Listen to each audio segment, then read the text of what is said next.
eu un emploi du temps très intense et j'ai été de nouveau en visite à Yad Vashem qui a été extrêmement émouvant, comme toujours. Et donc, pour à nouveau reparler de l'importance du souvenir de la Shoah pour l'histoire de nos deux pays, ce que je considère comme une preuve de confiance extraordinaire.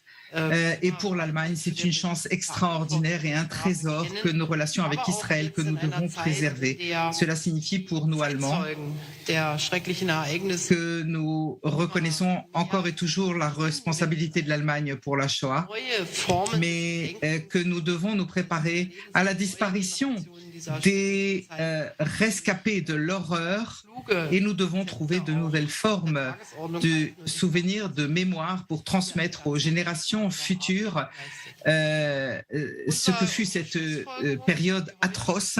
Et je pense que Yad Vashem a fait un travail extraordinaire à ce propos. Notre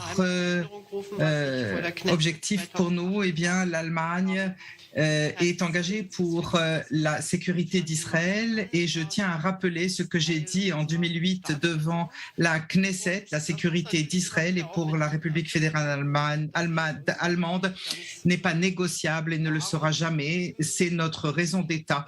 Et je sais qu'il faut continuer à préserver ceci, et ceci est très clair. Et nous nous confrontons à des problèmes. Je pense que, évidemment, que le programme nucléaire iranien est la première préoccupation. Personnellement, j'ai considéré l'accord du JCPOA comme un accord qui n'est certes pas parfait, mais qui était un cadre de négociation qui nous permettait d'avoir un certain contrôle et que toute une période de temps, une fois que ça a été remis en cause par l'administration américaine et avec le gouvernement israélien.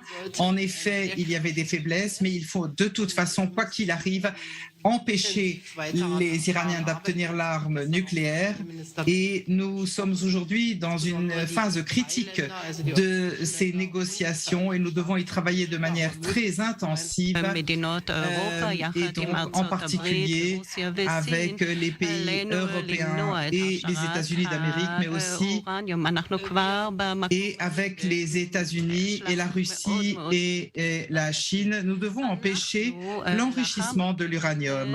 Nous en sommes là et c'est une période critique et problématique.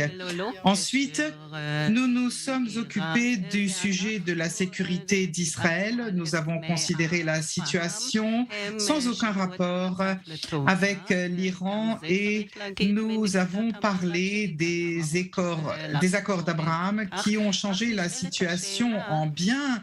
Il faut bien entendu le stipuler de mon point de vue et de votre institution, l'INSS. La question se pose, quelle est la solution pour ce qui est du volet palestinien pour qu'ils puissent vivre? Voilà qui n'a pas été pris en compte et n'est plus à l'ordre du jour. Je voudrais remercier l'INSS, bien que ce ne soit pas un sujet qui fasse encore les titres, vous continuez à vous occuper de cette question. Moi, je dirais comme d'autres que je soutiens un État juif et démocratique, mais cet État doit être intégré dans la région sur le long terme. Et ici, Israël a un droit à avoir son propre État. Les Palestiniens ont aussi le droit de vivre et doivent avoir la possibilité de déterminer leur existence. Nous devons donc prendre en considération les implantations qui rendent difficile la réalisation de deux États pour deux peuples.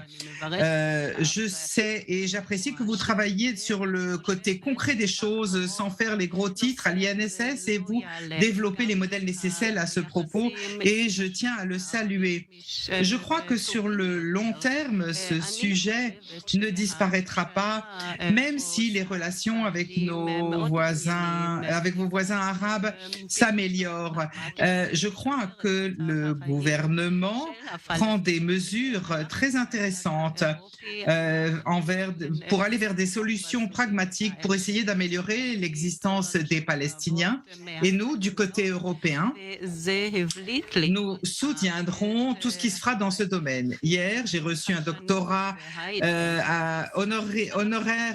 honorifique au Technion et encore une fois, cela nous a permis d'évoquer l'innovation et les technologies de pointe en Israël. Si nous regardons l'histoire du Technion, déjà avant la création de l'État d'Israël, le noyau de recherche très important de premier plan et autour d'une table ronde, nous avons parlé de ces capacités d'Israël. Ici, nous avons besoin davantage de coopération entre Israël et l'Allemagne. Les sociétés allemandes peuvent beaucoup apprendre d'Israël. Vous avez une approche très efficace, surtout si je considère l'intelligence artificielle, la cybersécurité et dans les domaines civils, un soutien à la recherche et la recherche militaire, la recherche appliquée qui sont très utiles ici. Et nous pouvons voir que nous avons et pouvons trouver de nouvelles formes de coopération qui n'ont pas encore été prises en considération. Et j'ai regardé et vu ce que vous faites, par exemple, pour combattre les changements climatiques. Israël a mené beaucoup de recherches de premier plan dans le domaine pour tout ce qui est des batteries, de l'électricité renouvelable, du transport, de l'accessibilité, de l'électricité, mais les choses n'ont pas encore été réalisées concrètement ici et donc nous devons encore œuvrer de concert pour ce qui est de l'environnement et de la défense de l'environnement. Nous pourrions faire énormément ensemble dans des réalisations et si nous regardons la région, nous avons ici le problème de l'eau qui est une des questions essentielles de la survie économique de la région et il y a encore d'autres aspects intéressants et je ne peux qu'encourager Israël à poursuivre sur cette voie. Au niveau international, nous sommes dans une situation très complexe. L'équilibre des forces dans le monde est en train de changer. Les Américains se sont retirés d'Afghanistan et nous voyons que les États-Unis ne sont plus véritablement présents sur la scène internationale, ne souhaitent plus prendre la tête de la politique internationale et donc, du point de vue européen, cela signifie que nous devons définir bien mieux notre intérêt sécuritaire et cela en coopération et en considération avec les États-Unis, une répartition des rôles dans le cadre de l'OTAN, parce que comme votre région est complexe et la distance à l'Europe n'est pas importante, n'est pas très grande, si nous regardons les frontières extérieures de l'Europe, nous sommes très proches de ces frontières. Nous avons donc beaucoup d'intérêts communs au niveau sécuritaire. Nous devons prendre tout cela en considération dans les années à venir. Nous continuerons à nous battre contre le terrorisme et l'Union européenne doit être très active dans ce domaine et nous savons que la Chine est un pays qui prend de plus en plus d'importance et je vois les liens économiques importants entre Israël et la Chine et à une autre occasion, nous devrons absolument clarifier nos positions face à la Chine, à la situation sociale, à la situation politique et économique, ainsi que leur position sécuritaire. Mais ceci est un autre sujet de débat qui va au-delà des sujets qui nous occupent aujourd'hui. Je tiens à souligner que, quoi qu'il en soit, encore une fois, et cela est accéléré par l'Internet, nous voyons une polarisation des sociétés, nous voyons une extrémisation des positions et nous devons absolument profiter et exploiter les possibilités du numérique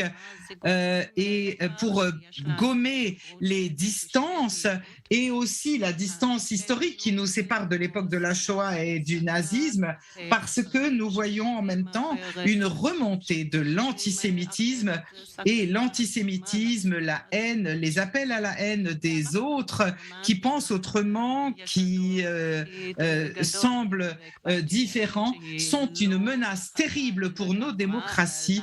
Et nous-mêmes, en Allemagne, nous avons un rôle essentiel pour combattre l'antisémitisme qui n'a pas baissé mais ne fait qu'augmenter, je dois le dire, avec beaucoup de préoccupation et de tristesse. Nous devons absolument nous battre pour combattre tous ces sujets, pour combattre toute cette haine, et nous serions très reconnaissants de pouvoir lire vos analyses claires de la situation. Merci de vos remarques, de vos questions.